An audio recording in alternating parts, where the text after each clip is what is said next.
Mobile silent करा.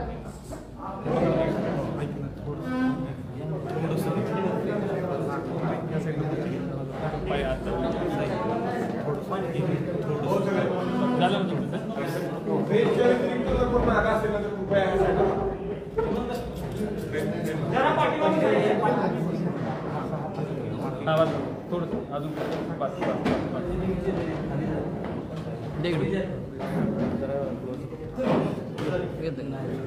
बसू दे ना. बस का बस का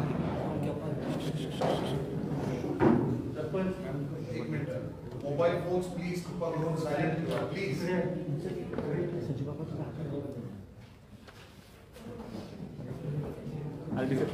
पुढे कोणाला झूम करा.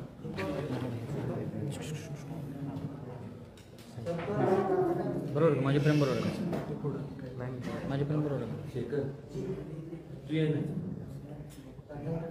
तू ये. शांत बसाल तर मी मला बोलतोय.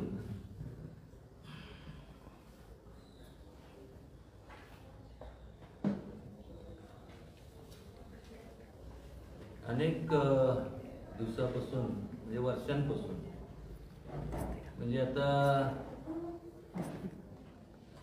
एवढे वर्ष झाले की आता कुबट वास यायला लागला. मला समजत नाही की शिवाजी महाराजांचं नाव घ्यायचं, सर्व धर्म समभावाची चा विचार सांगायचा आणि एखाद्या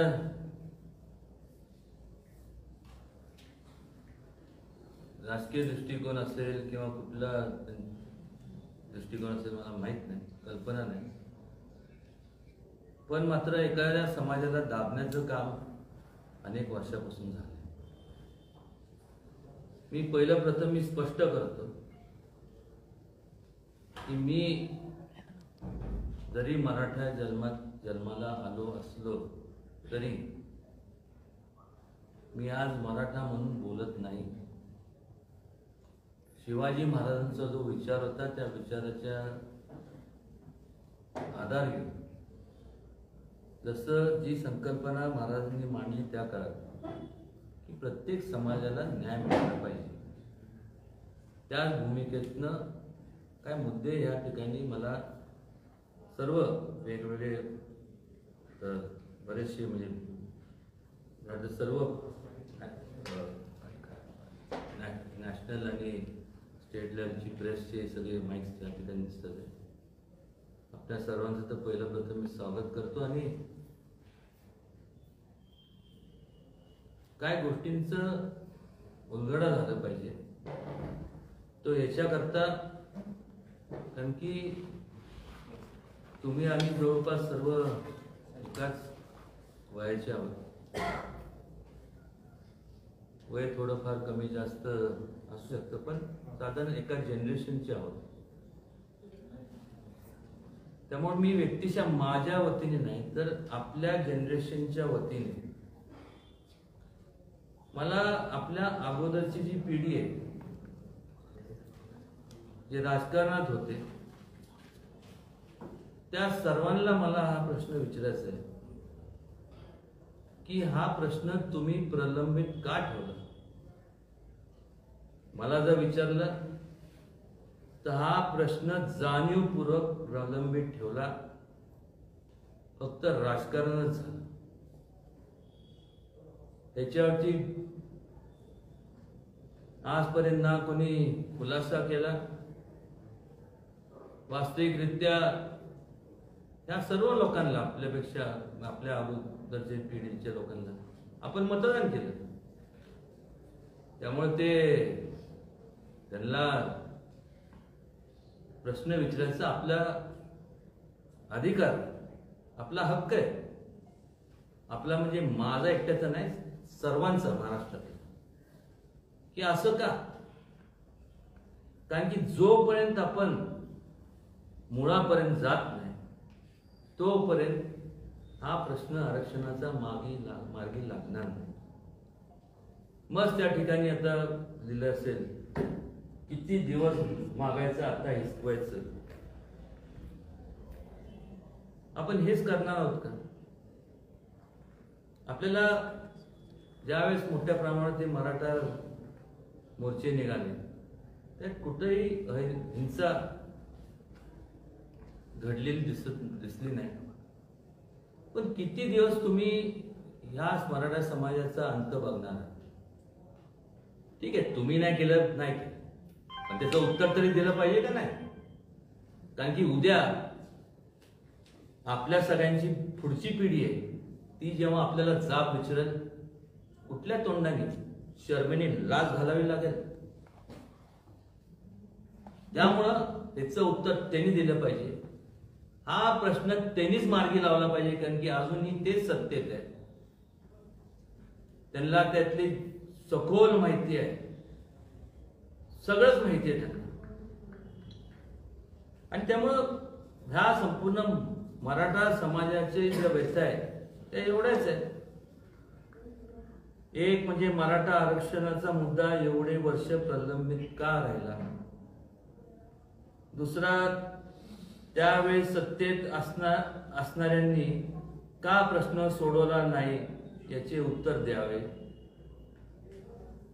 मंडल आयोग वेळी मराठा समाजाचा विचार का झाला नाही? पंतप्रधान व्ही.पी. सिंग होते. मंडल आयोग ते जेव्हा पंतप्रधान असतानाच मंडल आयोग लागू केला. ऑगस्ट, मला वाटते 90 साली, आणि या महिना ऑगस्ट सप्टेंबर असेल. त्यावेळेस प्रत्येक समाजाला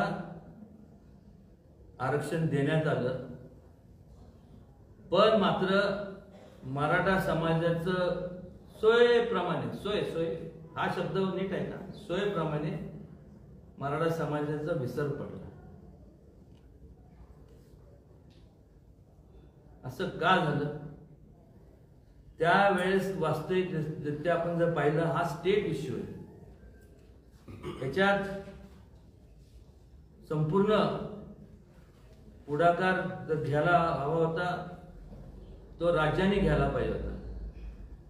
त्यामुळं त्यावेळेसचे मुख्यमंत्री जे कोण असतील, त्यावेळेसचे संपूर्ण मंत्रिमंडळाचे सदस्य असतील, त्यांनी का ह्याच्यावर हा म्हणजे त्यांनी ह्याच्यावर भाष्य करणं गरजेचं की सगळ्या मराठा समाजातल्या तरुणांची मागणी आहे. कळू द्या ना एकदा की का झालं नाही. इतरांचा अधिकार कमी करा असं मराठा समाज कधीच म्हणाला नाही. त्यांचं जो त्यांना न्याय मिळाला, त्यांना दिला गेलाय तो योग्यच आहे. पण मराठा समाजाचं एवढंच मागणी आहे, तर प्रत्येकाला न्याय, तर आमच्यावर अन्याय का? आणि ज्यांनी अन्याय केला ते सत्तेत होते, त्यांनी त्याचं उत्तर देणं गरजेचं आहे. विषयांतर करून विषय चालत नाही. मला आजपर्यंत समजलं नाही की एखादा मराठा मोर्चा निघाला की त्याला काउंटर करायला वेगवेगळे मोर्चाला असं हीच लोक प्रोत्साहन करतात की तुम्ही पण करा, तुमच्यावर गादा येणार. आमचं कोणाचंच म्हणणं नाही की त्यांचे अधिकार काढून घ्या, त्यांना दिले ते तसेच ठाम राहिले पाहिजे, पण ह्यांना तरी द्या. काय म्हणजे काय मराठा समाजाने असं काय पाप केलं? मी सुद्धा विचार करतो की सगळ्यांना जर तुम्ही द्यायचं नव्हतं तर कोणालाच द्यायचं नव्हतं, आणि तुम्ही सगळ्यांना देताय आणि ह्या समाजाला वगळताय का? लोकांना आता मला सांगा, आज त्या ठिकाणी वेगवेगळ्या जातीतले लोक आहेत. शिवाजी महाराजांनी त्यावेळेस मुद्दा काय मांडला होता की सर्व धर्म समभाव. आज सगळ्यात मोठं पाप ह्या लोकांनी काय केलं असेल तर जाती जाती तेढ निर्माण करायचं काम केलं. आज सगळे जाती धर्मातले लोक एकत्र एकजूटपणे राहिले पाहिजे. आज मला सांगा की जर मराठा समाजाला त्यांना न्याय मिळाला नाही तर त्यांच्या मनात ती भावना राहणार ना, आपल्यावरती अन्याय झाला. आणि हे सारखं जे ती दरार म्हणा किंवा ती जी फूट आहे ती वाढत जाणार. कशा करता? काय कारण आहे? मग ह्या लोकांनी एवढं पाप करायचं काय कारण होतं? उत्तर तर देणार नाही. पण मात्र असं संपूर्ण विचारवंतांच्या माध्यमातून काहीतरी घडून आणणार. बेसिक फॅक्ट्स आहे. आजपर्यंत कोणी बोलायला गेलं, बोलत का नव्हतं, तर कुठेतरी आपल्यावरती गदाई, आपल्या कोणतरी नोकरीत असतं किंवा माझ्यावरती काहीतरी हे संपूर्ण कारस्थान रचतील म्हणून लोक बोलत नव्हते. आज ती परिस्थिती राहिली नाही. आज माझं कळकळीची विनंती, लोकसभा, राज्यसभा, विधानसभा, विधान परिषद हे सर्वजण ह्यात जेवढे मराठा समाजाचे पक्ष विरहित जेवढे मराठा समाजाचे आमदार खासदार आहेत आणि मराठा समाजा व्यतिरिक्त जे आमदार खासदार आहेत, या प्रत्येकाची नैतिक जबाबदारी आहे एक लोकप्रतिनिधी म्हणून. कारण मराठा समाज जे आमदार खासदार एवढ्यांची जबाबदारी नाहीये हा प्रश्न सोडवण्याकरता किंवा मार्गी लावण्याकरता.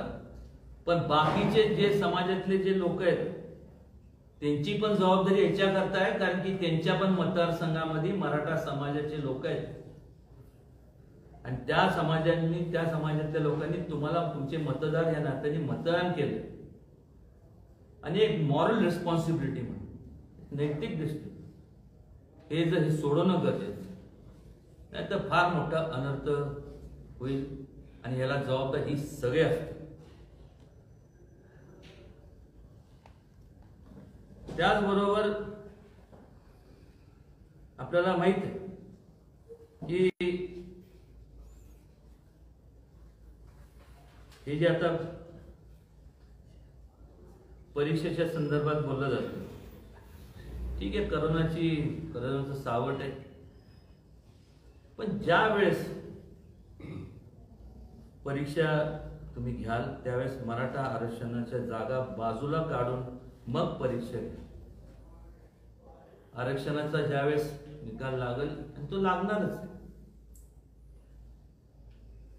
आज तसं जर झालं नाही तर न्याय व्यवस्थेकडे आम्ही ज्या आशेने बघतो त्या न्याय व्यवस्थेकडे मग म्हणजे मराठा समाजाचा विरस होईल.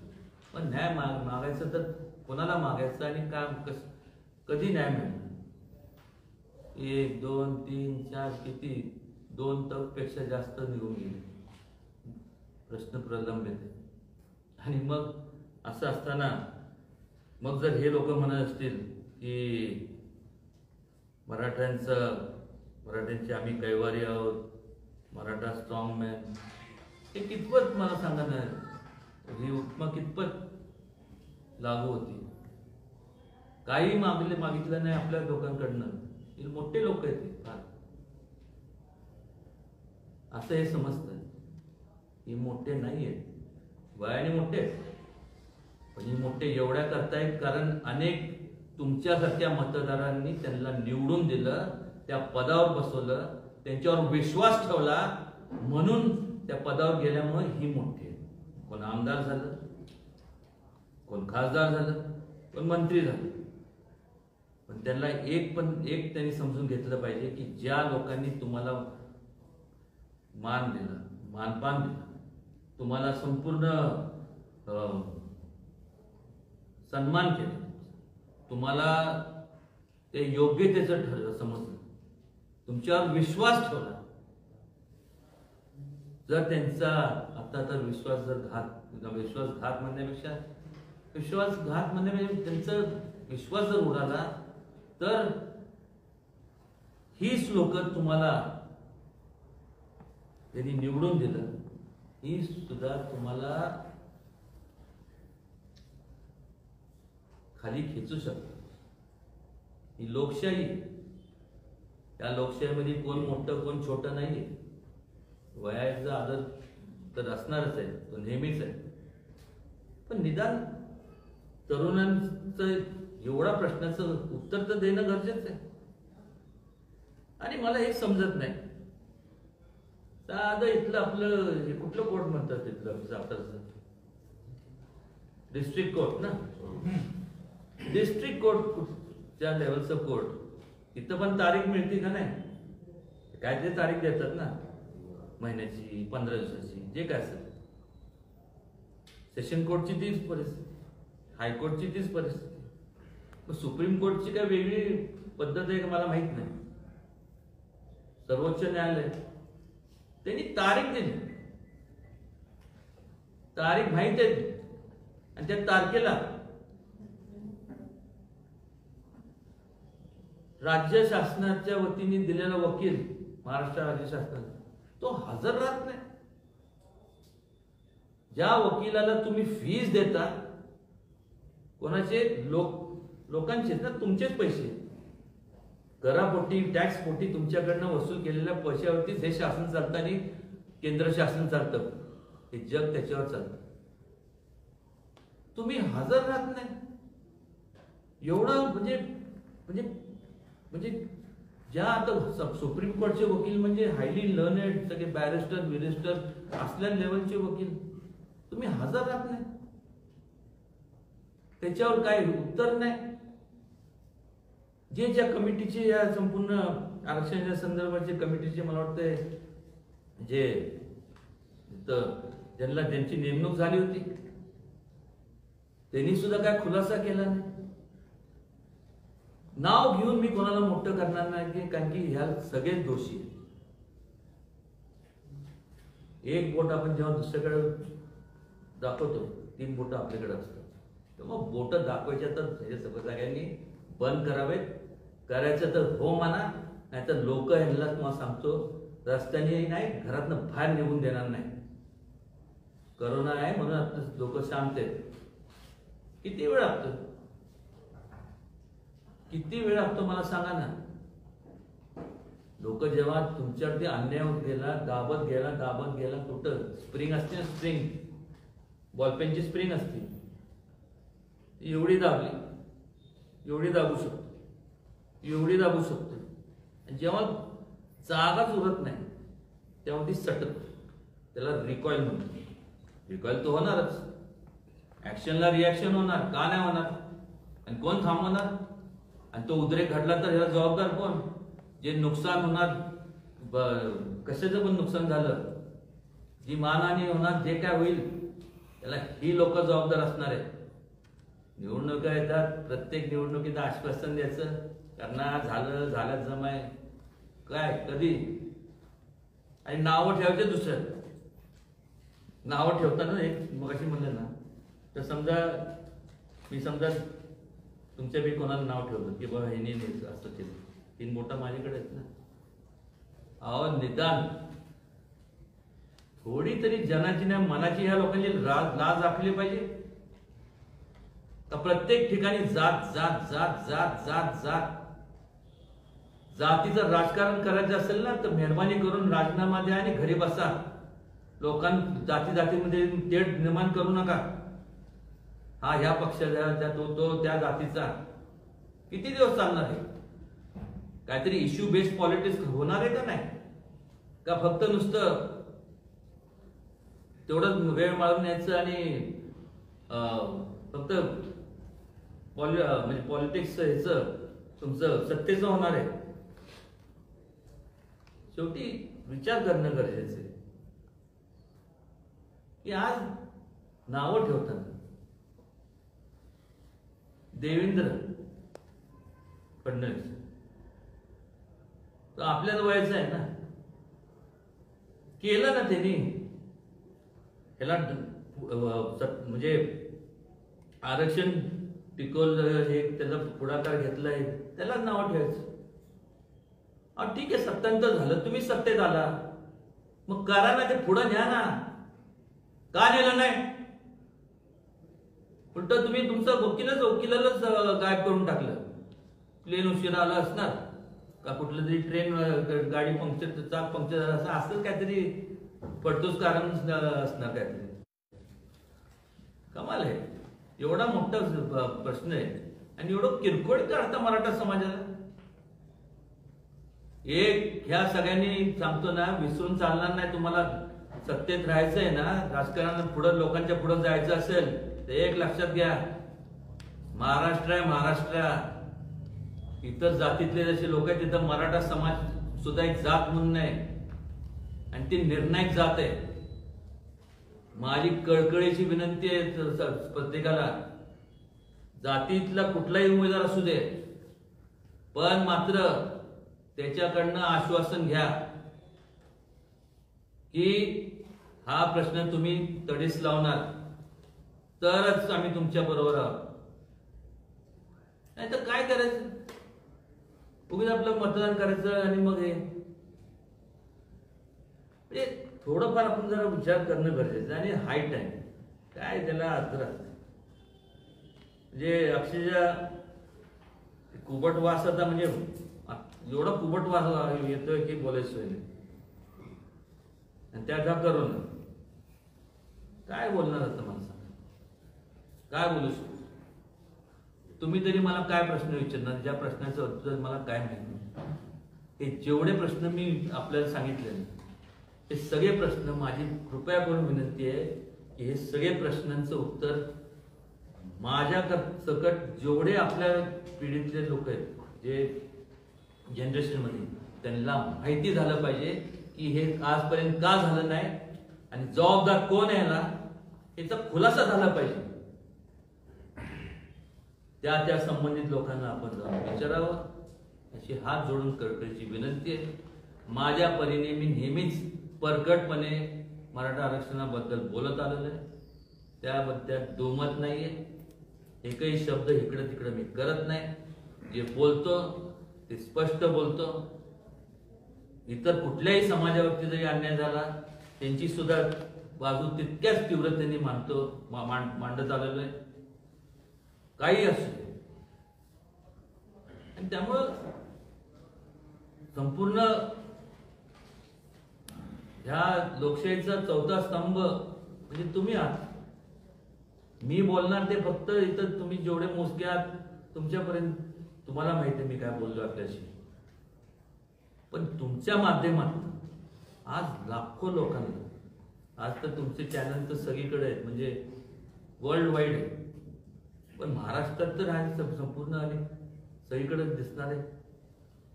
आणि मी कळकळीची हात जोडून विनंती करतो पुन्हा एकदा, कुठल्याही समाजातल्या लोकांनी गैरसमज करून घेऊ नये. सर्व समाजाला मी समान मानतो, पण मात्र जसं इतर समाजातल्या लोकांना न्याय मिळाला, त्यांचा आरक्षणाला कुठलाही धक्का लागता कामा नये, त्याचप्रमाणे जे असेल ते बसून एकदा मराठा समाजाला न्याय मिळाला पाहिजे ही ह्या भूमिकेशी मी आणि आम्ही सगळे ठाम आहोत. आपण इथं आलात आणि त्यामुळं आपलं खरंच मी आभार मानतो. धन्यवाद. असा एक प्रश्न होता, तुम्ही आता म्हटलं की नाव घेणार नाही कोण असं. महाराष्ट्राच्या राजकारणामध्ये 40 वर्ष ज्यांनी सत्ता भोगली आणि मराठ्यांचं पुढारपण केलं असं म्हटलं जातं, त्या लोकांनीच मराठा समाज नुकसान केलं असं म्हणायचं आहे तुम्हाला? मग आता काय त्यातनं काय निष्पन्न होतं तेच आहे ना, तेच होतं ना. बघा ना, घ्या ना यादी, लांब जातो की यादी करायला पाहिजे होतं ना. आणि नेमके चान्स कधी होता मंडळाच्या वेळेस चान्स होता का नव्हतं मला सांगा. सगळ्यांना देते यांनी तुम्ही यादीच नाही पाठवली तर कसं त्यावेळेस समाज झाला असता. असा प्रश्न आधी पत्रकार परिषद घ्यायची वेळ आली नसती ना. दुसरी गोष्ट की मराठा समाजाच्या प्रश्नावरती चर्चा खूप होत आहे, आपल्याकडून ऍक्शन काय राहणार? ऍक्शन काय करणार मला सांगा. ऍक्शन करायला गेलं तर हाणून पाडले जाते, प्रत्येक जणाला मग दबाव टाकला जातो. ही परिस्थिती आहे, ही वस्तुस्थिती आहे. कोण उघडपणे बोलणार नाही, काय करणार तुम्ही? तुम्ही असं केंद्रामध्ये म्हणता की आपलं सरकार आहे. आतापर्यंत, जे मोर्चे निघाले ते सगळे शांततेच्या मार्गाने निघाले, कुठलीही हिंसा झाली नाही. पण आता पाठीमागे लिहिलेलं आहे, तुम्ही जे म्हणताय की किती दिवस मागायचं, आता हिसकवायचं. होणारच ना. तुमच्यावरती अन्याय जर झाला, तुम्ही गप किती दिवस, आता गप बसले ना. उद्या समजा तुम्हाला समजा एखाद्या तुमच्या मुलाला जर अन्याय होत असेल किंवा तुमच्या बहिणीला भावाला, काय करणार? तुम्हाला चीड येणार नाही का मला सांगा. आणि त्याला त्या शेवटी भावना असतात, दाबून फार काळ आपण ठेवू शकत नाही. तुम्ही आधीच्या पिढीवरला सगळे प्रश्न विचारताय. आधीच्या पिढीचं नेतृत्व आहे या महाराष्ट्रातलं. अजूनही म्हटलं जातं की शरद पवार या महाराष्ट्रातले आहेत. तर हा सगळा रोख त्यांच्याकडे आहे, नाराजी त्यांच्या सगळ्यांवर आहे, सगळ्यांवर. No exception. काय केलं त्यांनी सांगू द्या. सगळ्यांना हा प्रश्न विचारला तुम्ही, जे मी प्रश्न विचारले देऊ द्या की बघा ना. त्यांच्या तरी एक वाच्यता आहे का? आणि ते सगळे म्हणणं आमच्यावर दबाव होता. विचारा की कोणाचा दबाव होता? माझा नव्हता. शरद पवार असे म्हटलं की दोन्ही राज्यांनी मराठा आरक्षणाचा प्रश्न मिटवा. बरोबर आहे ना. आम्ही आमच्या परीने करतोच आहे. पण तुम्ही शेवटी कसं आहे एक लक्षात घ्या, तुम्ही वकील पण हजर ठेवत नाही, त्याला सुद्धा दाबून टाकता प्रत्येक ठिकाणी. तुम्ही यावं पुढे येते म्हणजे आमच्या खांद्यावर बंदूक ठेवा. तुम्ही आहे की बंदूक हातात, ते नाही करणार. प्रेस कॉन्फरन्सच्या माध्यमातून आता वेळा अनेक वेळा आपण प्रश्न मांडलाय, पण आहे तिथंच आहे. तर आता हे प्रेस कॉन्फरन्स घेऊन काय परिणाम फरक पडेल असं वाटतंय? बोलणं तर काम आहे, कोणीतरी बोललं पाहिजे. किती दिवस हे नुसतं बोलणं? मग तेच होणार ना नंतर. ह्याला जबाबदार ते असणार आहे. पण मराठा समाजाचं असं एक अजूनही म्हणणं आहे की तुम्ही एकदा ठामपणे असं पुढे यावं, एकदा प्रचंड आक्रमक असं नेतृत्व करा. अहो, आक्रमक काय करणार मला सांगा. हीच आठ टाकणार सगळ्यांना. आजपर्यंत आंदोलन मोडकळीत कशी निघाले तुम्हाला पण माहिती आहे, मी पण जवळनं बघितले. मराठा समाज आज जायला घाबरतोय असं म्हणायचं? मराठा समाज नाही, कोणी आज जायला घाबरत नाही असे. पण त्यातनं प्रश्नाचा मार्ग निघणार आहे का? प्रश्न ते हे किती लोकांना जे गेल्या त्यांना किती कारण नसताना दामटून ठेवलं, किती उदाहरण आहे. हा प्रश्न आता महाराज निकाली निघाला नाही तर आपण महाराष्ट्रभर या समाजाचं नेतृत्व करून बाहेर पडणार का? करावंच लागेल. दुसरं म्हणजे तुम्ही म्हणाला की मराठा समाजाला बसून चर्चा करा. ही चर्चा करताना तुम्ही हे नेतृत्व घेऊन पुढे होणार का? चर्चा कशा पद्धतीने ही असेल? कारण प्रत्येकाला हेच मुद्दे सांगितलेत ना त्यांच्याकडनं. पहिले या मुद्द्यांचं तुम्ही प्रश्नाचं उत्तर दिले ना, त्यांना बघतो ना त्यांच्या सगळ्यांकडं.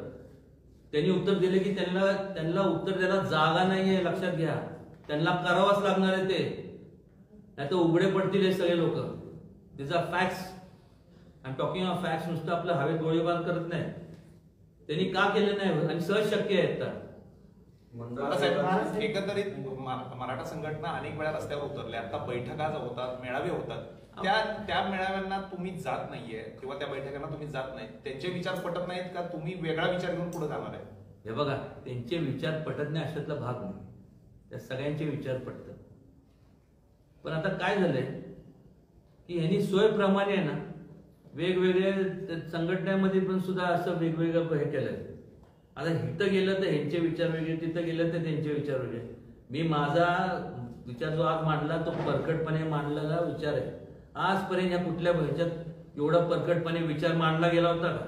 मंडल आयोगाचा विषय कोणी घेतला होता का मला सांगा. हे प्रश्न तुम्ही मेहरबानी करून आमच्या म्हणजे या पिढींवरती, या जनरेशनवरती फार मोठी मेहरबानी. Really it will be God's gift from all of you. Mandal आयोगावेळी शरद पवार साहेब मुख्यमंत्री होते, त्यांनी हा विषय लावून धरला नाही असं म्हणायचं. आता पदावरती त्यांच्या वतीने मी उत्तर का देऊ? मी मला तुम्ही काय एखादा प्रश्न विचारला त्याचं मी उत्तर देऊ शकतो. जे कोण असतील त्यावेळेस ते असतील तर त्यांनी द्यावं, त्याच्या अगोदर दुसरे कोण असतील ते त्यांनी द्यावं. मराठा समाजाचा फक्त मतासाठीच वापर केला गेला असं निष्पन्न होत आहे. मग तसंच आहे ना, अजून काय. मराठा समाजावरती महाराष्ट्र सरकार बरखास्त करावं अशी मागणी करणार. हा, मराठा समाजा प्रश्नावरती महाराष्ट्र सरकार बरखास्त करावं अशी मागणी करणार. बरखास्त होत नाही हो. केंद्रात आपलं सरकार कसं बरखास्त करणार? त्या अशा मुद्द्यावरती होऊ शकत नाही. कसं होणार मला सांग. महाराष्ट्रात तुम्ही नेतृत्व करणार म्हणताय, जे विखुरलेले आता विविध संघटना विविध दिशेला तोंड तुम्ही हे करा फक्त काय नेमकी तुमची भूमिका एक घेणार? माझी भूमिका मी काय करायचं ते मी तुम्हाला नंतर सांगेन. पहिलं तुमची भूमिका काय असणार आहे तेवढे मला सांगा. तुम्ही हे प्रश्न त्यांना विचारणार आहात का नाही? का असंच एखादी अशी प्रेस कॉन्फरन्स झाली संपली, हे प्रश्न विचारा, मग तुम्हाला त्यांच्याकडनं खरं खोटं काय कळत आणि त्याच्यावर मग मी प्रेस घेतो आणि मग सांगतो काय करणार आहे. त्या विखुरलेल्या ह्याचाच आधार घेते ना सरकार, असं म्हणायला काय हरकत आहे? नाही, 40 वर्ष एखाद्या समाजाला कामच करायचं नाही त्याचं, याचा उद्देश आपल्या मागे तो समाज राहायला पाहिजे असा काही आहे किंवा वेगळं काय वाटतं? काय माहित आता काय त्यांचं काय, तर प्रत्येकाची विचार वेगळे असतात. महाराज साहेब, कदाचित आपल्यावरती अवलंबून ठेवायचं आणि आश्वासन द्यायचं आणि त्याच्यावरती खेळवायचं असं सुद्धा असू शकतं. एनिथिंग. महाराज साहेब, शरद पवार स्वतः आजही सत्तेत आहेत, आजही त्यांचे करू नेतृत्वाखाली शकतात. महाराष्ट्राचं सरकार आहे आणि ते म्हणतात उदयनराजेंनी संभाजीराजेंनी प्रश्न सोडवा. हो. हा काय प्रकार आहे हे काय समजत नाही लोकांना. काय आता काय सत्ता मग करायचा त्या पदावरती मग संभाजीराजांची नेमणूक करा, मग मुख्यमंत्री म्हणून करून टाका. म्हणजे ते प्रश्न सोडवतील. हो. तुम्ही कसं करता? माझं मला काही पदावरती काही इंटरेस्ट नाही. ते म्हणतात आहे ना, करा की मग करा.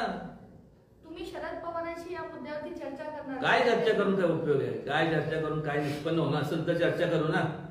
पहिलं तुम्ही ह्याचे प्रश्नाचे उत्तर त्यांना विचारा तरी, ह्या सगळ्यांना, केवळ शरद पवार कशाला जाऊन, सगळे जेवढे आतापर्यंत आहेत सगळ्यांना विचारा ना तुम्ही. पण या गेल्या 15-20 वर्षाचा कालखंड जर पाहिला तर शरद पवारांच्या व्यतिरिक्त देखील अन्य मराठा समाजातले मुख्यमंत्री झाले, तर त्यांची भूमिका सुद्धा शरद पवारांच्या सारखीच मराठा समाजावर अन्याय करण्यासारखी होती का? आता सगळ्यात वडीलधारी तेच म्हणल्यानंतर काय ते सांगणार. शेवटी ते आपण घरातले जो वडील असतो त्याला सल्ला विचारतो ना, का नाही? आता आपल्याला विचारतो, मी आता विनोदला हे विचारतो, माझ्या वयांना नाही, वयस्कर असतो त्याला अनुभव जास्त असतो त्यांना. मराठा समाजातल्या आमदारांची काय भूमिका असेल? काय असावी? आरक्षण त्यांनी लढावं. मराठा समाजाचे आमदार, खासदार, आणि केवळ मराठा समाज नाही तर सगळेच आमदारांनी, खासदारांची ती नैतिक जबाबदारी आहे. तुम्ही लोकप्रतिनिधी आहात, तुमच्या मतदारसंघात सुद्धा मराठा समाज आहे. केवळ एका समाजाचे तुम्ही रिप्रेझेंटेटिव्ह म्हणून तुम्ही आमदार, खासदार आणि खासदार म्हणून तुम्ही स्वतःला घोषित करू शकत नाही. प्रत्येक समाजाने तुम्हाला, माळी समाज आहे, धनगर समाज आहे, मग मुस्लिम समाज आहे, यू आर रिप्रेझेंटेटिव्ह. आणि त्याचबरोबर मराठा समाजाचे पण तुम्ही रिप्रेझेंटेटिव्ह आहात, प्रतिनिधी. आताचं जे सरकार आहे ते सगळं आरक्षणाच्या अनुषंगाने देवेंद्र फडणवीसवर आक्षेप घेते. तुम्ही तर काय संबंध नाही देवेंद्रांच्या वरती आक्षेप घ्यायचा. स्वतःचं बघा पहिलं आणि मग दुसऱ्याकडे बोट दाखवा. आरक्षण वकील तुम्ही जाऊन देत नाही आणि मग दुसऱ्यांवरती हे करता आक्षेप. बोलायला काय हो? आज मला सांगा ना, देवेंद्र फडणवीस हा मराठा नसून त्यांनी नेलं ना, त्यांनी जात बघितली का पात बघितली? काय बघितलं नाही. त्यांनी संपूर्ण हे केलं, रेटलं ना. सत्तांतर झालं त्यानंतर ह्या लोकांनी ते पुढे न्यायला पाहिजे होतं ना. त्यांनी इथपर्यंत पुढचं तुम्ही आता या परत मग त्या सत्ता त्यांच्या हातात, देवेंद्रांच्या हातात नाही. ते असं म्हटलं की पहिल्या कॅबिनेटमध्ये धनगर समाजाला आरक्षण देतो. एक लक्षात घ्या, ते काय म्हणाले मला माहित नाही. तुम्ही देवेंद्रांच्या हातात सत्ता द्या, आरक्षण तुम्हाला मिळून जायची जबाबदारी त्यांची. मी त्यांच्याकडनं आरक्षण तुम्हाला मिळवून देतो. बस द्या आता त्यांच्या हातात सत्ता, मिळणारच आहे.